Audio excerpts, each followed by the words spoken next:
to you about this is that some of these people are the ones that you brought in. Some of them came from above, some of them came from the others bringing their friends and family, but some of them you brought to the table. You personally sponsored them. They're your children. And then they bring more. That's your grandchildren. That's why we refer to this as the genealogy. But what if we could take this picture and layer on top of the team sales, where you, again, have the chance of eventually getting up to $30,000 a month? Because here what we're going to do is 10% of the pay side, we subtract it from the power side. Let's say that we've got 10,000 points here, 15,000 points here. We take 10 from 15, we've got 5,000 points that are held over on account like rollover minutes on a cell phone. They're just sitting there. You wake up the next day, you start out with 0 and 5,000. But what is 10% of 10,000? 1,000. So in that real general scenario, you would have made $1,000 in team sales. Now, layer on another way that we are paid. And I start with this question.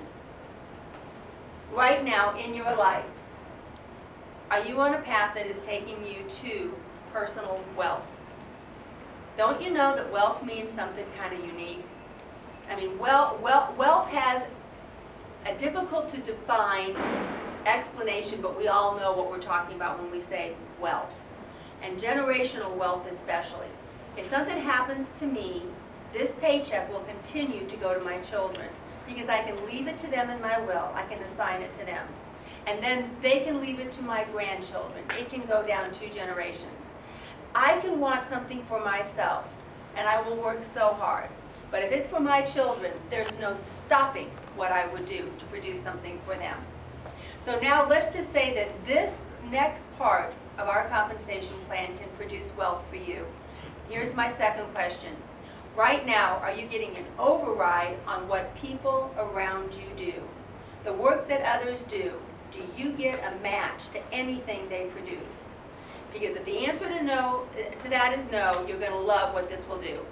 Take some of these people, let's say that you brought them in, you brought in 2 here and 2 here. Let's take a look at what happens when we bring in the matching bonuses. If you've got 2 people on the left and 2 people on the right, and their team sales was that $1,000, that would be 4 people, and you get a 10% match. That would be 100, 100, 100, 100. That means that you would have gotten $400 in matches to their team sales. And those people would bring in more, you would get a 5% match. What ultimately we're working towards is 15 and 15. You don't stop at 15 and